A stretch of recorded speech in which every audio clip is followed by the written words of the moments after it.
Welcome friends. या महामॅरेथॉन क्लासमध्ये तुमचे खूप खूप स्वागत आहे. या एका क्लासमध्ये तुम्हाला काळाचे सर्व 12 प्रकार शिकायला मिळणार आहेत. सोबतच डेली लाईफ एक्झाम सोबत आणि खूप साऱ्या मेमरी ट्रिक पण. हा क्लास बेसिक टू ॲडव्हान्स आहे आणि स्पेशली म्हणजे एक्झाम ओरिएंटेड क्लास होणार आहे. त्यासोबतच मी तुम्हाला मेमरी ट्रिक दिलेल्या आहेत. त्यामुळे प्रत्येक वाक्य ओळखणे तुम्हाला खूप सोपे जाणार आहे. मित्रांनो, हा व्हिडिओ थोडा मोठा आहे. त्यामुळे हा व्हिडिओ सेव्ह करा. त्यासोबतच तुम्ही रिटन नोट्स लिहित चला. त्यामुळे तुम्हाला प्रॅक्टिस करण्यासाठी मदत होईल. व्हिडिओला लाईक करा, चॅनलला सबस्क्राईब करा आणि हा व्हिडिओ जास्तीत जास्त आपल्या मित्रांना शेअर करा. चला तर मग सुरुवात करूया आपल्या व्हिडिओला. मित्रांनो, मी आहे तेजस्वी आणि आपण पाहत आहात क्षण असते. प्रत्येक वाक्यामध्ये काय असतं, एखादे आपण वाक्य लिहित आहोत, तर त्या वाक्यामध्ये आपण काही ना काही इंडिकेट करतो, काही ऍक्शन असते, काही कृती असते, ते आपण लिहित असतो. तर काय होतं, कुठल्याही वाक्यामध्ये त्याबद्दल वेळेबद्दल एखाद्या घटनेबद्दल आपण माहिती दिलेली असते. पण ती माहिती केव्हा झालेली आहे किंवा म्हणजे ती घटना कधीची आहे, कधी घडलेली आहे किंवा घडणारी आहे, हे काय आपल्याला काळावरून समजतं. ठीक आहे. तर काळ म्हणजे एखादी घटना कधी घडली आहे हा सूचित करणारा शब्द आपण असं पण म्हणू शकतो. मग त्यानुसार काळाचे काय होतात, 3 प्रकार पडतात. एक पास्ट म्हणजे भूतकाळ, प्रेझेंट म्हणजे वर्तमान आणि फ्युचर म्हणजे भविष्यकाळ. ठीक आहे. एक एक उदाहरण आहे. हे कार्यक्रम संपला. ठीक आहे. ते भूतकाळचं उदाहरण आहे. आपण एखाद्या कार्यक्रमाबद्दल बोलत आहोत या ठिकाणी आणि काय झालं, तो कार्यक्रम संपलेला आहे म्हणजे इट इज फिनिश्ड. आता याबद्दल काही नाहीये. म्हणजे एखादा राजा होता. एक राजा होऊन गेला. ठीक आहे. तर होऊन गेला. आता त्याबद्दल आपल्याला काही बोलायचं नाही. म्हणजे भूतकाळामधील आपण ज्यावेळेस एखाद्या घटनेबद्दल बोलत असतो ना, ती कंप्लीट झालेली असते. त्या घटनेबद्दल एखादी घटना आहे ती पूर्ण झालेली आहे हे सांगण्यासाठी आपण भूतकाळ यूज करतो. ठीक आहे. आता प्रेझेंट काळ म्हणजे वर्तमान काळ. वर्तमान काळामध्ये आपण जेव्हा बोलत असतो ना, त्या करंट मोमेंटचं बोलत असतो. जसं की आता मी तुम्हाला शिकवत आहे. हे काय प्रेझेंट आहे आणि तुम्ही शिकत आहात.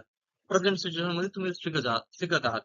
ठीक आहे. तर जी सिच्युएशन जी सध्याची आहे, करंट आहे, करंट स्टेटमेंट आहे, त्यासाठी आपण प्रेझेंट वर्तमान काळ म्हणजे प्रेझेंट म्हणजे वर्तमान काळ यूज करत असतो. फ्युचर म्हणजे भविष्य. ठीक आहे. इथं एक्झाम्पल आहे, कार्यक्रम करायचा आहे. ठीक आहे.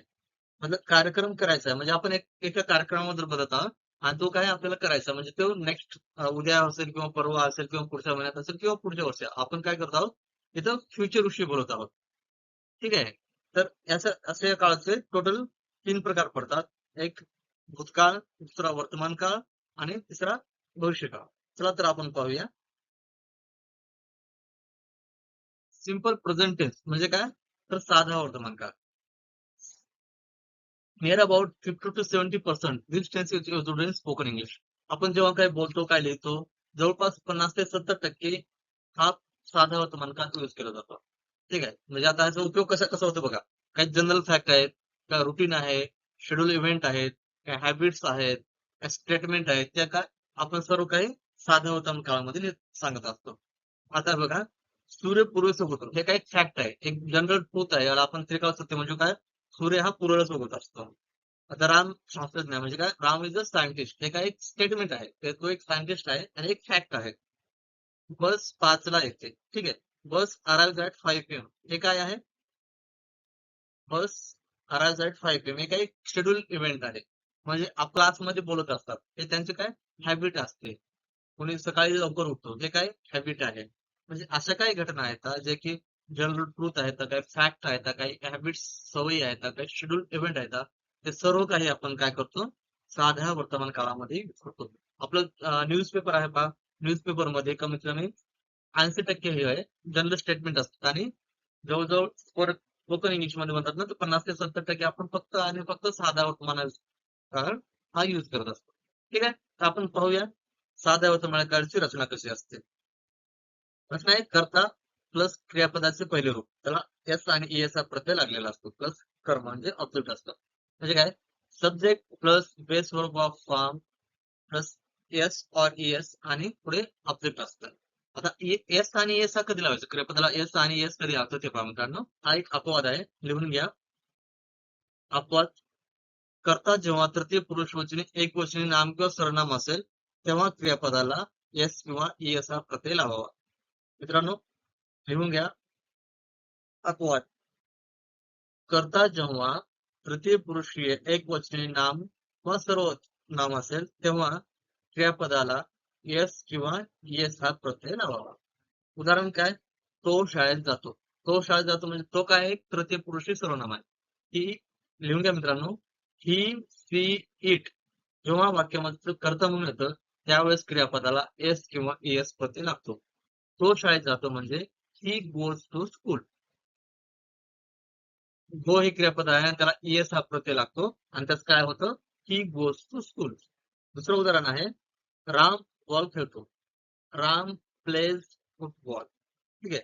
राम प्लेज, PLAY हे काय असतं? क्रियापद आहे. मेन मोर बाय प्ले आणि त्याला एस लागून काय होतं? Plays football. ठीक आहे. आणखी खूप सारे एक्झाम्पल आहेत मित्रांनो, जे तुम्ही क्रियापद युज करून तुम्ही वाक्य बनवू शकता. ड्रिंक्स आहे. ड्रिंक त्याचं एस लागून काय होतं? ड्रिंक्स होतं. जसं की she drink tea. Ram football खेळतो म्हणजे काय? या ठिकाणी आपण हा प्लेज हे या ठिकाणी एक्झाम्पल करू शकतो. Ram plays football. She eats, she runs, she goes, he likes mango. अशा प्रकारे तुम्ही सारे क्रियापद आहेत. हे क्रियापद यूज करून तुम्ही खूप सारे सेंटेन्स तयार करू शकता. प्रॅक्टिससाठी तुम्ही हे क्रियापदाचं लिस्ट मी दिलेलं आहे आणि हे क्रियापद यूज करून तुम्ही खूप सारे प्रॅक्टिस एक्झाम्पल्स बनवू शकता. ठीक आहे. नेक्स्ट काय पाहूया आपण? Simple present tense. ह्याचे काही अपवाद आहेत त्यामध्ये आणखी ते पाहूया आपण. जेव्हा वाक्यामध्ये सहाय्यकारी क्रियापद येते तेव्हा मूळ क्रियापदाला एस किंवा एस लावू नये. मित्रांनो हा एक इम्पॉर्टंट आहे. या ठिकाणी एस आणि एस हा प्रत्यय लागलेला नाहीये. नेक्स्ट म्हणजे ही कॅन रीड. ठीक आहे. तर जेव्हा काही वाक्यामध्ये सहाय्यक क्रियापद येतं, ऑक्झिलरी वर्ब म्हणतात त्याला, जेव्हा काय वाक्यामध्ये येतं तेव्हा मूळ क्रियापदाला एस आणि एस प्रत्यय लावू नये. याची माहिती मी पुढच्या टॉपिक मध्ये देणार आहे. पुढचा टॉपिक वर्ब घेईन त्यावेळेस मी तुम्हाला हे सगळं समजावून सांगणार आहे. ठीक आहे. तर मराठी वाक्य जर आपण जेव्हा इंग्लिश मध्ये ट्रान्सलेट करतो ना, तर मराठी वाक्य आपण कसं ओळखायचं? ते साधा वर्तमानाचं आहे. तर मराठी वाक्याच्या क्रियापदासोबत शेवटी काय असतं? त, ता, ती, ते, तो असे येतात. म्हणजे एक्झाम्पल, सूर्य पुरेच उगवतो, ती शाळेत जाते, त्याला मँगो आवडतात. तर हे असे जे वाक्य असतात मराठीच्या वाक्यामध्ये शेवटी त, ता, ती येतात. हे वाक्य साध्या वर्तमान काळाचे असतात. म्हणजे साध्या वर्तमान काळामध्ये आपण जनरल फॅक्ट यूज केलेला असतो, जनरल स्टेटमेंट असतात किंवा एखादं शेड्यूल्ड इव्हेंट असतात. जसं की गाडीचं टाइम टेबल आहे, क्लासचं टाइम टेबल आहे. त्या ज्या इव्हेंट्स आहेत ना, त्या ह्या साध्या वर्तमान काळामध्ये आपण सांगत असतो. ठीक आहे. तर सेंटेन्स आहेत का तुमच्या प्रॅक्टिससाठी पण आणि हे जे अपवाद केलं होतं त्यासाठी आहेत. ठीक आहे. आणि वाक्याचे काही प्रकार असतात मित्रांनो. इथं एक मी दिलेलं आहे की निगेटिव्ह वाक्य असतात. ठीक आहे.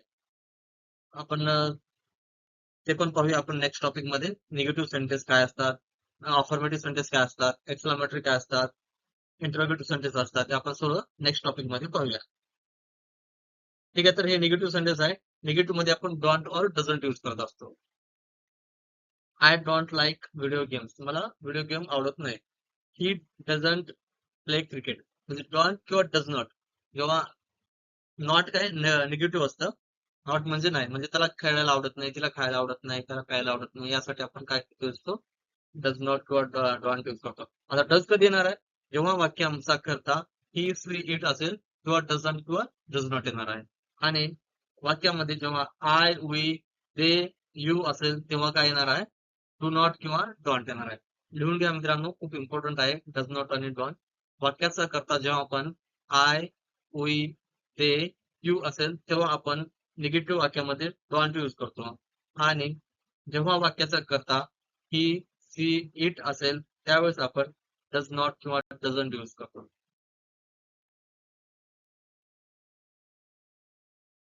ठीक आहे. पुढचा काय आहे? प्रेझेंट कंटिन्युअस टेन्स म्हणजे काय? चालू वर्तमान काळ. तर चालू वर्तमान काळ आपण कधी यूज करतो ते पाहूया.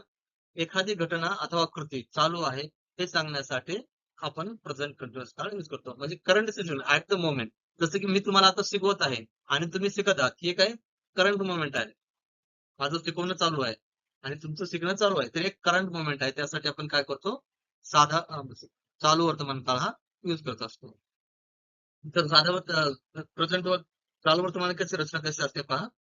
रचना काय? एस म्हणजे सब्जेक्ट प्लस बी.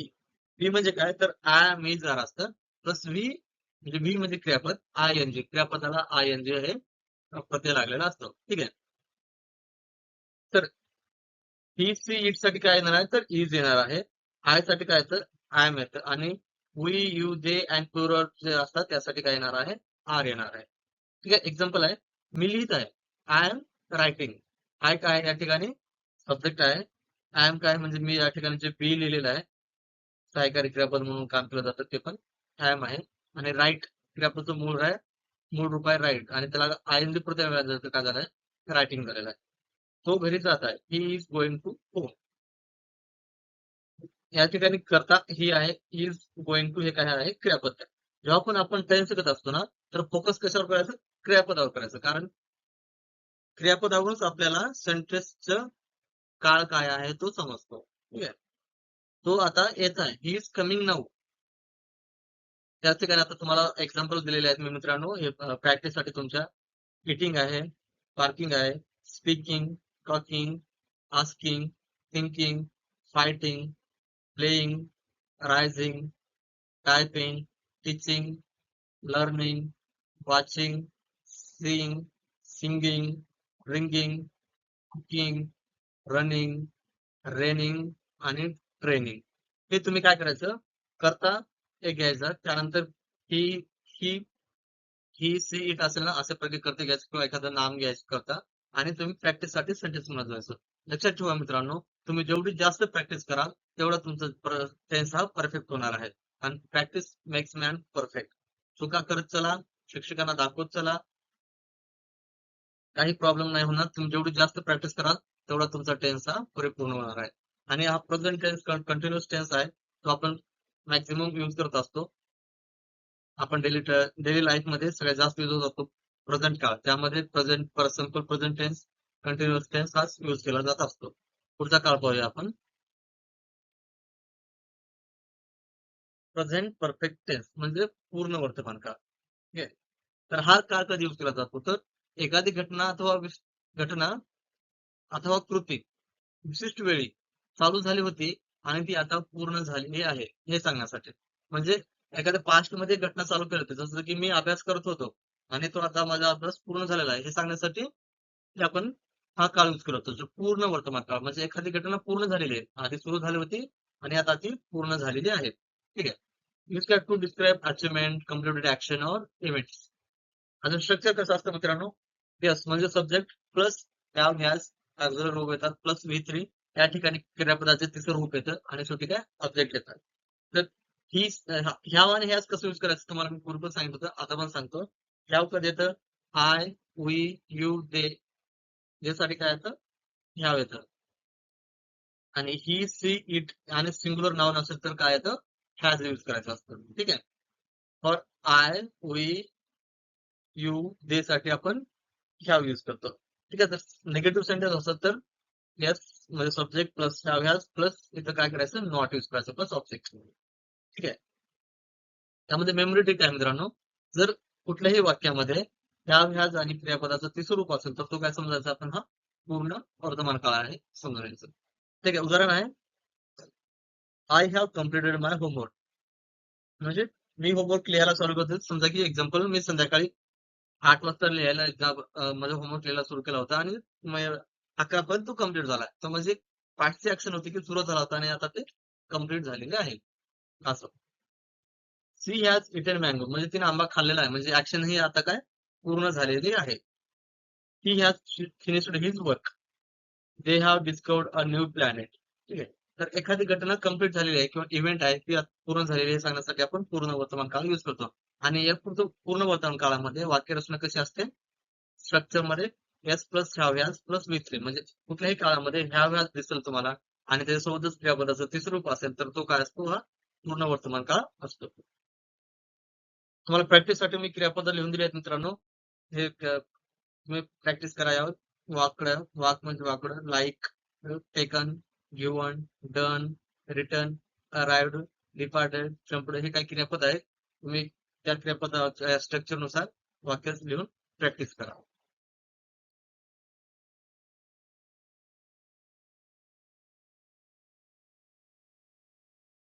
आता पाहूया आपण पूर्ण चालू वर्तमान काळ म्हणजेच प्रेझेंट परफेक्ट कंटिन्युअस टेन्स. हा काय तो टेन्स असतो, खूप रेअरली यूज केला जातो. की एखादी घटना अथवा कृती एका विशिष्ट वेळेपासून चालू होती आणि अजूनही ती चालू आहे हे सांगण्यासाठी प्रेझेंट कंटिन्युअस टेन्स यूज केला जातो. म्हणजे भूतकाळामध्ये एखादी घटना सुरू झालेली आहे ती अजून संपलेली नाही, म्हणजे ती अजून काय चालूच आहे. तर तो या ठिकाणी हा काळ यूज केला जातो. एक्झाम्पल घ्या, विराट 10 वर्षापासून क्रिकेट खेळत आहे. म्हणजे आपला विराट कोहली घ्या क्रिकेट, तो पूर्वी 10 वर्षापासून खेळत होता आणि आज पण तो क्रिकेट खेळत आहे. ठीक आहे. नेक्स्ट उदाहरण आहे, she has been studying since last 3 hours. म्हणजे ठीक आहे, तर गेल्या लास्ट 10 hours पासून ती काय करत आहे, तर स्टडी करत आहे. आणि वाक्याची वाक्यरचना कशी असते, स्ट्रक्चर पाहून घ्या. स्ट्रक्चर आहे सब्जेक्ट म्हणजे करता प्लस हॅव हॅज, आणि या ठिकाणी बीन हा एक वर्ड जोडला जातो मित्रांनो, प्लस ऑब्जेक्ट. म्हणजे ही पण एक मेमरी ट्रिक आहे मित्रांनो, लिहून घ्या. जर एखाद्या वाक्यामध्ये तुम्हाला हॅव हॅज प्लस बीन दिसेल आणि शेवटी क्रियापदाला आयएनजी फॉर्म दिसेल, तर तो काय असतो, हा पूर्ण चालू वर्तमान काळ. ठीक आहे. He has been writing, they have been trying to calling you all day. ठीक आहे, तर तुम्ही जे पूर्वी दिलेले क्रियापद आहेत त्यांना या फॉर्मॅट मध्ये घ्या आणि खूप सारे वाक्य द्या. कमीत कमी एका काळाची तुम्ही 10 ते 15 जर वाक्य लिहित असाल कंटिन्यू एक 8 दिवस, तर तुम्हाला तो काळ कम्प्लिटली लक्षात राहील आणि तुम्हाला हा काळ खूप सोपा असेल. नेक्स्ट पाहूया.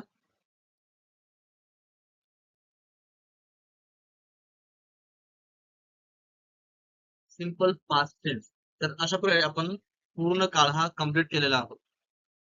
आपण पाहूया आता भूतकाळ. भूतकाळ पण आपण काय करतो, एखादी घटना होऊन गेलेली आहे ते सांगण्यासाठी एट मँगोज, त्याने आंबे खाल्ले, संपला विषय. ठीक आहे. मी या शाळेत शिकलो, I learn in this school. Shikhar Dhawan छान क्रिकेट खेळला, धवन प्लेड नाईस क्रिकेट. ठीक आहे. तर लक्षात ठेवा, जेव्हा पण वाक्यामध्ये क्रियापदाचं दुसरं रूप आलेलं असेल तर तो काय असतो, साधा भूतकाळ असतो. जे निगेटिव्ह सेंटेन्स जे असतात त्याची रचना असते did not plus V one. लक्षात ठेवा मित्रांनो, जेव्हा आपण साधा भूतकाळचं वाक्य निगेटिव्ह मध्ये म्हणजे नकारार्थी वाक्य येतं, त्यावेळेस क्रियापदाचं दुसरं रूप यूज होत नाही, तर क्रियापदाच्या आधी डिड हे यूज केलं जातं. ठीक आहे. तर उदाहरण पहा, he did not like tea, म्हणजे त्याला काय चहा आवडत नाही. तर या ठिकाणी बघा क्रियापदामध्ये डिड आलेला आहे आणि क्रियापदाचा बेस फॉर्म आलेला आहे. ठीक आहे. तर तुम्हाला पण हे मेमरी ट्रिक म्हणून लक्षात ठेवा, तुम्ही मेमरी ट्रिक म्हणून लक्षात ठेवा. एखादं उदाहरण आहे, त्या उदाहरणामध्ये जर डिड नॉट आणि क्रियापदाचा बेस फॉर्म आलेला असेल तर तो काय असतो, साधा भूतकाळ असतो. दुसरं एक्झाम्पल आहे, सी डिडंट लाईक स्वीट, म्हणजे तिला काय स्वीट आवडत नाही. I didn't like spicy food. Did not आपण डिडंट सुद्धा करू शकतो. जसं की आपण साधा वर्तमान काळामध्ये पाहिले होतं, डज नॉट आणि डझंट. त्याच प्रकारे या ठिकाणी सुद्धा साधा भूतकाळामध्ये डिड नॉट किंवा डिडंट हे तुम्हाला निगेटिव्ह सेंटेन्स मध्ये पाहायला भेटेल. Who didn't go to the Paris. ठीक आहे. तर अशा प्रकारचे वाक्य तुम्ही एक 10 वाक्य 20 वाक्य लिहित चला, प्रॅक्टिस करत चला, तुम्हाला हा काळ पण समजला असेल म्हणजे अपेक्षा आहे. पाहूया आपण नेक्स्ट सेंटेन्स. नेक्स्ट काळ, पास्ट कंटिन्युअस टेन्स म्हणजे काय, तर चालू भूतकाळ. आता चालू भूतकाळ काय असतो ते पाहूया आपण. भूतकाळामध्ये एखाद्या विशिष्ट वेळी काय घडत होते हे ते वर्णन करण्यासाठी हा काळ यूज केला जात असतो. पास्ट कंटिन्युअस टेन्स हा भूतकाळातील एखादी विशिष्ट वेळी जी घटना घडली होती ते वर्णन करण्यासाठी यूज केला जात असतो. त्याचं स्ट्रक्चर असतं बघा, सब्जेक्ट प्लस वाज और वेर प्लस व्ही, क्रियापदाला आयएनजी फॉर्म असतं आणि या ठिकाणी ऑब्जेक्ट असतं. म्हणजे ही वॉज वर्किंग. आता बघा, जेव्हा मी येत होतो त्यावेळेस तो काय करत होता, तो काम करत होता, म्हणजे ही वॉज वर्किंग. म्हणजे तो काम करत असताना मी त्याला पाहिलेलं आहे भूतकाळामध्ये. She was watching movie when I reached there. ठीक आहे. एक्झाम्पल आहे, she was watching movie when I reached there. म्हणजे जेव्हा मी तिच्या घरी गेलो असतो ना, तेव्हा ती काय करत होती, टीव्ही पाहत होती. It was raining when they arrived. म्हणजे जेव्हा ते आले त्यावेळेस काय होता, तर पाऊस पडत होता. He we we were eating lunch when he arrived. म्हणजे काय झालं, ज्यावेळेस ते लंच जेवत होते, लंच करत होते त्या टायमिंग मध्ये तो आलेला आहे. म्हणजे एखादी क्रिया चालू होती, घडत होती आणि त्यावेळेस ते दुसरे ती घटना घडली आहे हे सांगण्यासाठी हा काळ यूज केला जातो. मराठीतलं एक्झाम्पल आहे, तुम्ही त्याला इंग्लिश मध्ये कन्वर्ट करा. तो क्रिकेट खेळत होता जेव्हा मी आलो. ती अभ्यास करत होती जेव्हा तिचे पप्पा घरी आले. बाळ झोपले होते जेव्हा त्याचे आजी आजा घरी आले. हे तुम्हाला प्रॅक्टिससाठी एक्झाम्पल आहेत मित्रांनो, तुम्ही प्रॅक्टिस करायचं. बघा पुढचा टेन्स.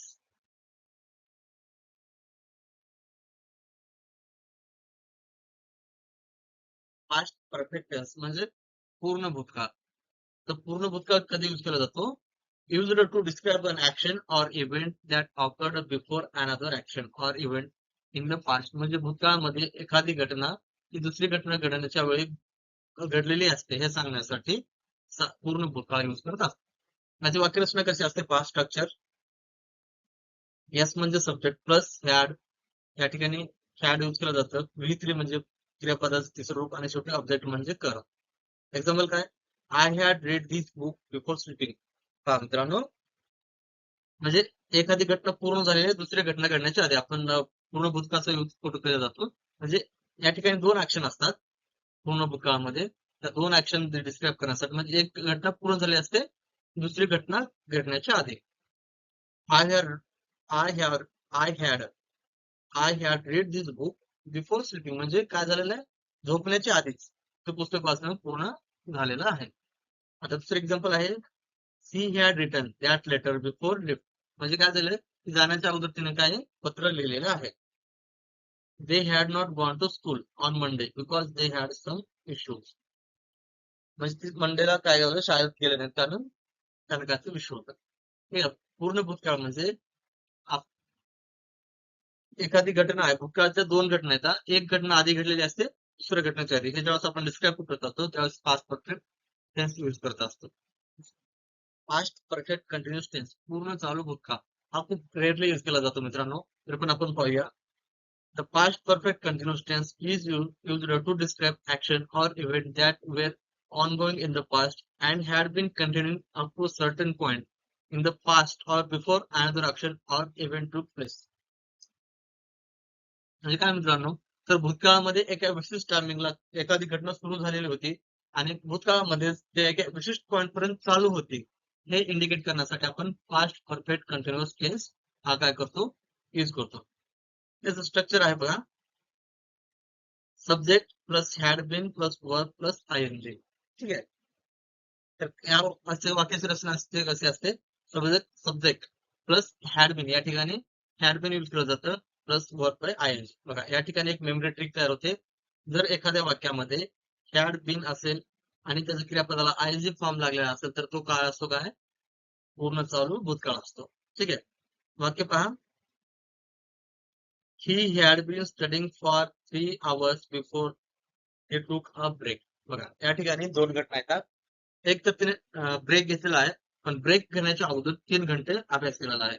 म्हणजे आपण भूतकाळामध्ये एका विशिष्ट टाइम आपण म्हणतो ना, एका विशिष्ट पॉईंट पासून एका वेळेपासून एक घटना चालू होती आणि दुसऱ्या विशिष्ट वेळेपर्यंत ती चालत राहिलेली होती. हे सांगण्यासाठी आपण पूर्ण चाल भूतकाळ यूज करतो आणि हेच या सेंटेन्स मध्ये इंडिकेट केलेलं आहे.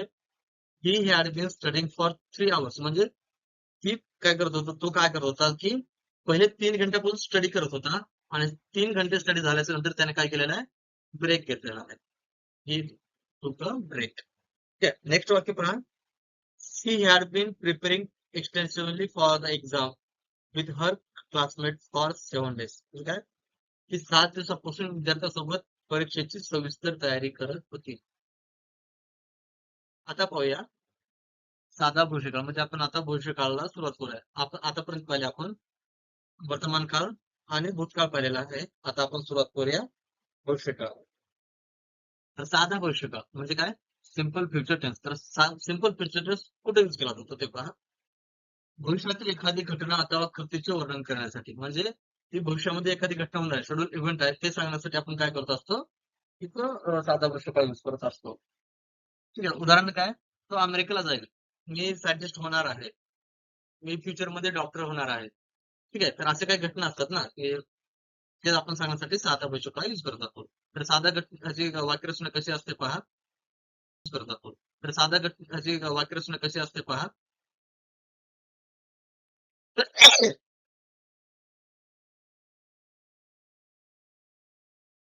रचना पहा, करता प्लस शाल विल प्लस क्रियापदाचे पहिले रूप. ठीक आहे. आता एक लक्षात ठेवा मित्रांनो, भविष्यकाळामध्ये शाल आणि विल हे सहाय्यकारी क्रियापद युज होणार आहेत. ओल्ड इंग्लिश मध्ये शल हे क्रियापद युज केलं जात होतं आय आणि विल सोबत. ठीक आहे. आता मॅक्झिमम शाल हे युज केलं जात नाही, तरी पण तुम्ही लक्षात ठेवा, जेव्हा आय आणि विल साठी शाल सहाय्यकारी क्रियापद युज करत जातात. Next year I will start learning music. मी पुढच्या वर्षी काय करणार आहे की म्युझिक शिकणार आहे. ठीक आहे, संगीत मला शिकायचं आहे, पण कधीपासून? पुढच्या वर्षीपासून. या ठिकाणी मी विलच्या ठिकाणी शाल सुद्धा युज करू शकतो. Next year I shall start learning music. They will be very happy if they will. ठीक आहे, करंट सिच्युएशन आहे, इंडियानं जर T20 वर्ल्ड कप जिंकला तर पूर्ण देशात खूप खूप खुश होणार आहे. ठीक आहे, they will be very happy if they will. ठीक आहे. I will plant flowers in the garden tomorrow. म्हणजे मला गार्डन मध्ये काय करायचे, झाडे लावायचे, पण कधी लावायचे? टुमॉरो, म्हणजे ही इन फ्युचरची घटना आहे. When will you come home. काय एक प्रश्नार्थी वाक्य आहे. प्रश्नार्थी वाक्यामध्ये काय बोलत होतं? सहाय्यकारी क्रियापद हे काय असतं? विल हे सुरुवातीला आलेलं आहे, कमच्या अगोदर आले, आणि मध्ये करता हा मध्ये आहे, यू हा करता आहे. तर हे पण लक्षात ठेवा मेमरी ट्रिक म्हणून. जेव्हा पण क्रियापदामध्ये शेल आणि विल दिसेल आणि क्रियापदाचे पहिले रूप असेल तर ते वाक्य असतं हे सिंपल फ्युचर टेन्स. ठीक आहे, तर पाहूया नेक्स्ट टेन्स. नेक्स्ट काळ कंटिन्युअस टेन्स म्हणजे चालू भविष्यकाळ.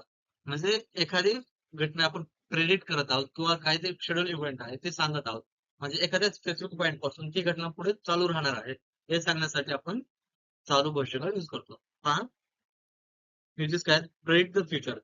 use the future continuous tense to predict or speculate about ongoing action or state that will occur at a specific time in the future. म्हणजे भविष्यामध्ये एखादी घटना त्या चालू असणार आहे, त्या एक स्पेसिफिक पॉइंट वर ते सांगण्यासाठी आपण चालू भविष्यकाळ यूज करतो. ठीक आहे, स्ट्रक्चर पहा. Subject plus will shall plus be plus verb ING. Be म्हणजे इथं काय येणार आहे ते she will be singing at the concert tomorrow. म्हणजे काय आहे, या ठिकाणी संगीताचा कार्यक्रम आहे, तो कधी आहे? उद्या आहे, आणि तो या टायमिंग पर्यंत तो चालू झालेला असेल. म्हणजे she will be singing at the concert tomorrow, म्हणजे या टायमिंग पर्यंत काय असलेली आहे, तर ती त्या ठिकाणी कार्यक्रम सुरू केलेली असेल.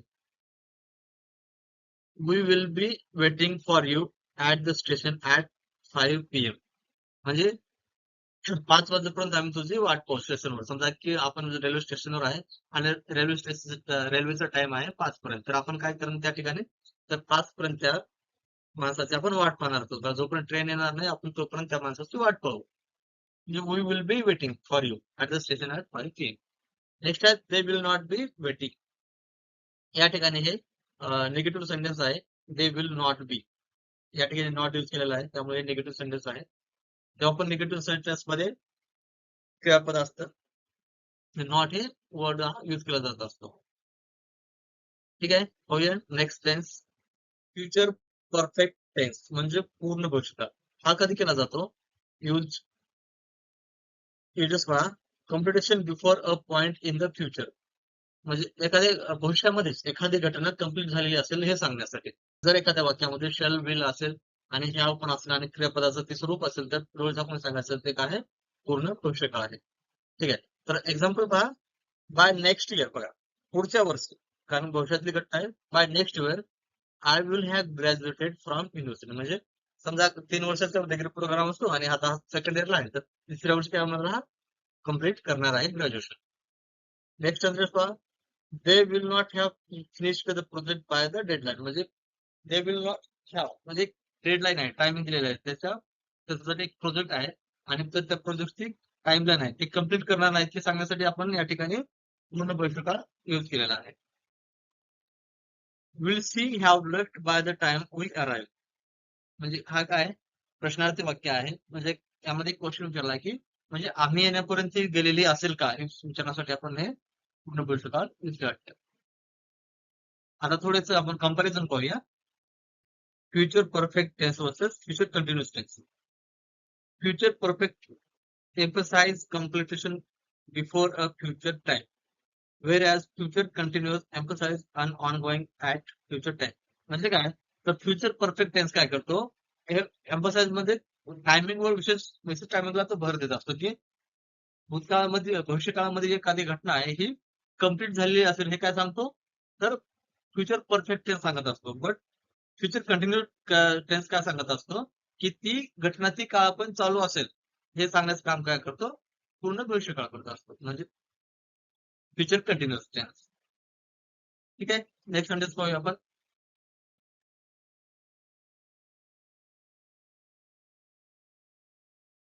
नेक्स्ट काय आहे, फ्युचर परफेक्ट कंटिन्युअस टेन्स म्हणजे काय, तर पूर्ण चालू भविष्यकाळ. तर हा काळ कधी युज केला जातो मित्रांनो, हा काळ पण खूप रेअरली युज केला जातो. तर continuous action leading up to a future point, म्हणजे एखादी घटना आहे भविष्यकाळामध्ये होणार आहे, एखाद्या विशेष पॉईंट पासून चालू चालू आहे आणि ती पुढे पण चालूच राहणार आहे, ते पण भविष्यकाळामध्ये, हे सांगण्यासाठी आपण पूर्ण चालू भविष्यकाळ युज करतो. ठीक आहे, स्ट्रक्चर पहा. Subject plus will shall plus have been plus verb ING, म्हणजे करता असतो क्रियापदामध्ये, विल शॅल यूज केलं जातं, प्लस हॅव बीन असतं आणि क्रियापदाला आयएनजी हा प्रत्यय लागलेला असतो. उदाहरणार्थ, by next month she will have been working on this project for 2 years, म्हणजे ही भविष्यकाळातली घटना आहे.